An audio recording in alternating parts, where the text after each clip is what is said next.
Even the most remote areas of the country can now be reached at the following number.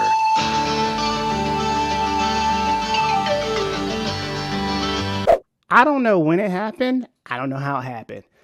But when did Jeeps get so f***ing expensive? Now, I could be exaggerating. I'm a little dramatic at times. But it seems as though that Jeep has gotten really, really, really expensive, particularly based on the prices. And it got me to thinking, as I explained to you guys, that these things are relative with inflation. Are they really expensive, or is it just an illusion of our perception of numbers? I don't know, but it's time we go dig into that. What's up, guys? My name is Chris, and welcome to The Breakdown, where we talk about everything cars, news, and reviews. If you're new to the channel, welcome. If you're not, welcome back. Now, back in the earlier part of November, which would be this month at the time of this recording, Stellantis announced that they will be closing their Toledo, Ohio plant, which is the plant that produces the Jeep Gladiator. Now, of all of the models that have come out of the Jeep lineup, the Gladiator is one of the slower selling ones, particularly because it's a pickup truck. And this layoff would be laying off about 1,100 workers. Now, it is important to remember that whenever a car company decides to start laying production workers off, it usually means trouble ahead for the other models that are out there. We've seen that many times, particularly with American models. But that does not go without saying that we are still seeing exorbitant prices with Jeeps. And in the last couple of years, they've really struggled to get inventory out of dealerships, whether it be the dealership experience, the product itself, or whether it's just the marketing behind Jeep. Many things are at play here, but the reality is that they're simply not selling, and that is not good. You can also blame some elements into Stellantis, and we're not going to go pointing fingers here, but the writing is on the wall that Stellantis is indeed in trouble. And in this video, I not only wanted to explore some of the pitfalls that are going on with Jeep, but more importantly, how us as consumers being unable to afford these Jeeps could mean a lot of problems going forward for the brand itself. So with that being said, stick around and stay tuned, because you are now watching The Breakdown.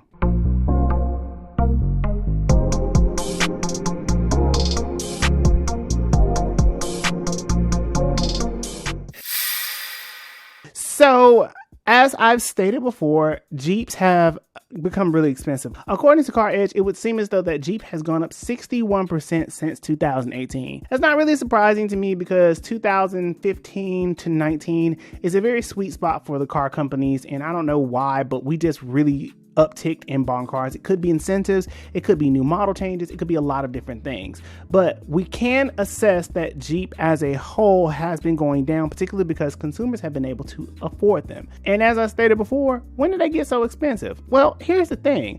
So Jeeps themselves aren't really much expensive than they have been in the past. And I've talked about this in other videos regarding affordability versus actual price inflation. And in comparison, the Wagoneer, because I'm going to try to stay in between the early 90s to 2000s, because I think that's the most relevant point for Jeep, is that even though they have an amazing heritage, they have done a really good job at keeping their prices relatively stable with inflation included. I know that sounds crazy, but take for example a 1990 Wagoneer. Well, back then a fully loaded Wagoneer would cost you roughly about $26,000 in 1990. That same Grand Wagoneer L for today is upwards of $95,000 base starting price. But when you start to account for the fact that the Wagoneer starts at $65,000 and you work your way up to $95,000, it's not really that much more different. And it sounds like I'm a little hesitant to say that they've gotten exorbitantly expensive, but it is safe to say that Jeeps themselves have gotten unaffordable. Now, before we go any further, I want to remind you guys that Jeep has a very long heritage of utility, and this is very important to the overall story. Part of Jeep's legacy is that they were in between a bidding war back in the early to late 40s regarding World War II, and it was basically between three different companies, one of them being Ford,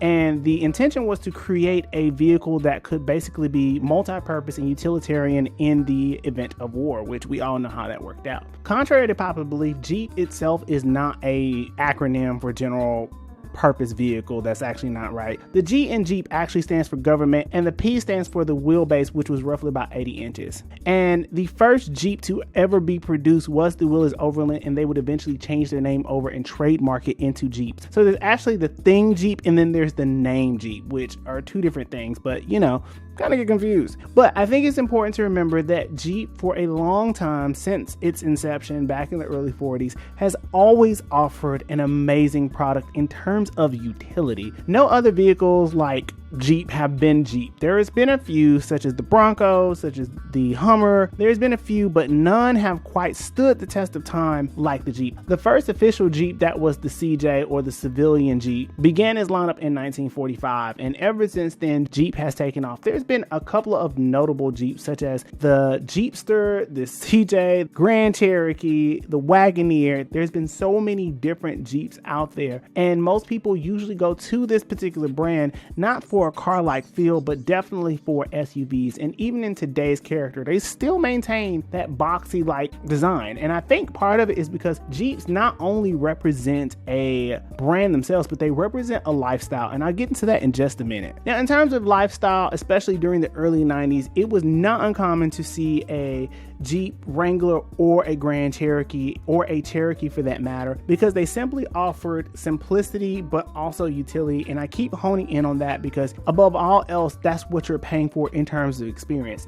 And the cool thing about the Wrangler, unlike the other models, was that you could take off the top and that would create an open air experience that really made you feel connected to the outside world. And that's what makes the Jeep Wrangler so freaking special. It gave you a lot of different elements in a very unique package. I don't think we had really seen vehicles that were able to be convertible or convertible. I don't really know how I want to put that, but convertible to the point where it wasn't just limited to a two-seater, if that makes sense. And the really special thing about Jeeps, unlike many other SUVs, is that they did come in so many customizations and configurations.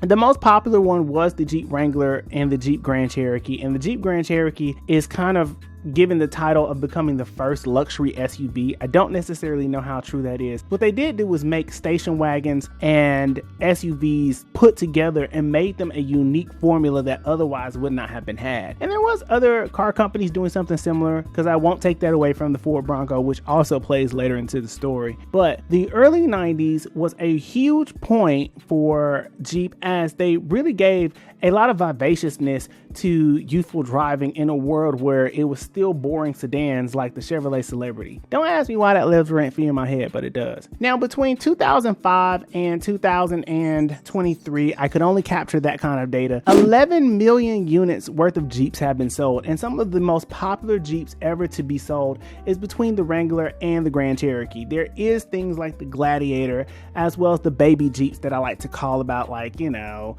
the Compass, the Liberty, the Cherokee. You know, I call them like rental baby Jeep. And the reason why I call them that is because they don't have the same amount of ruggedness. They're also built off of car chassis platforms, if you will, not necessarily. And they're almost reformatted to have a level of off-road ruggedness with not quite the level of oomph that the other big boy Jeeps have. And so there is a bit of a distinction you have to make whenever you're talking about a Jeep. But those particular baby Jeeps are relatively inexpensive. You can get one anywhere between $20,000 and $30,000 very easily, usually front wheel drive, and offering all the little nooks and nannies that most people expect coming out of economical vehicles. But when you start translating over into the Grand Cherokees, into the Wranglers, into the Wagoneers, you get a lot of utility for what you're getting. And the Jeep Grand Cherokee is always going to be one of the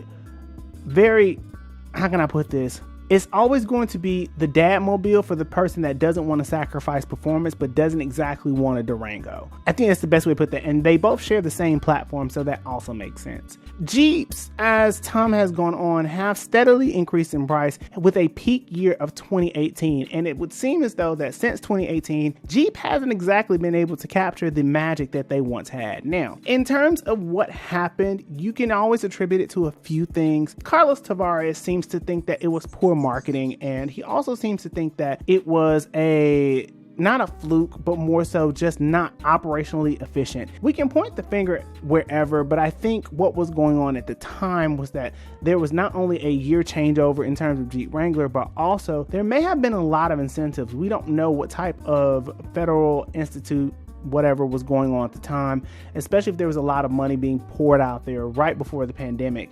And so there could be a lot of money that was poured into the system. I won't say the pandemic, because this would be between 2 years, between 2018 and 2020. So this is just a little bit of analysis here.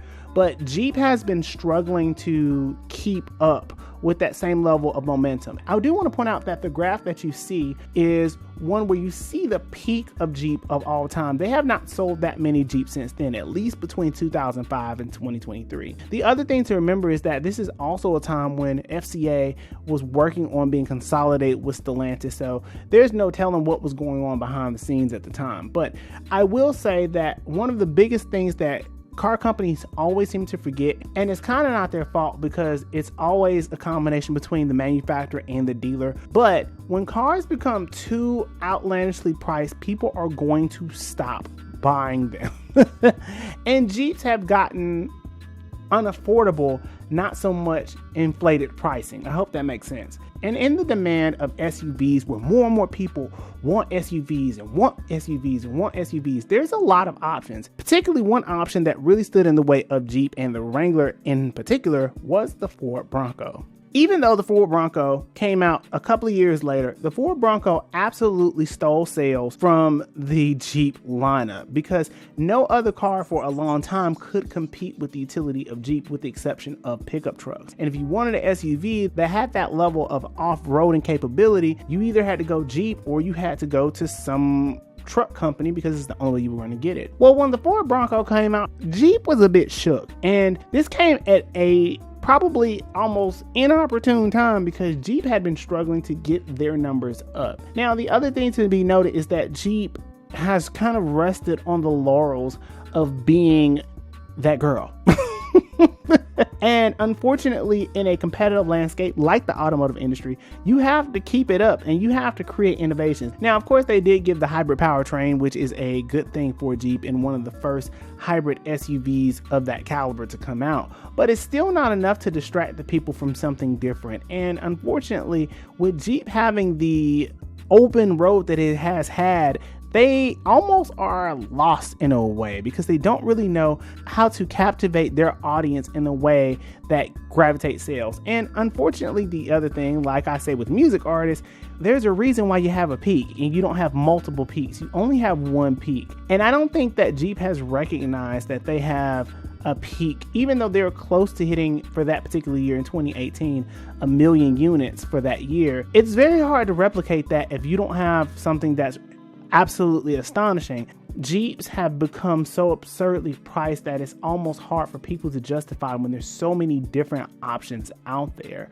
And in answering the question, when and why Jeeps became so expensive, it's roughly around the time around 2017, 2018, where we began to notice that more and more car companies were coming out with SUVs that were competitive, giving similar specs, if not more specs, than Jeep. Unfortunately, as we move into electrification and we move into, more curated and strategic platforms, it's going to be very interesting to see how Jeep moves in terms of their actual inventory, because a lot of it is very old and archaic in terms of design, with the exception of the Wrangler and maybe the Grand Cherokee. And the Wagoneer is not doing that well either, but I don't know who still really cares for three-row SUVs, but that's not my lane.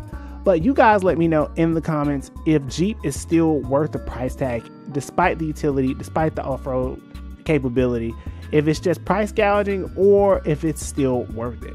And with that being said, until the next video, I will see you guys later.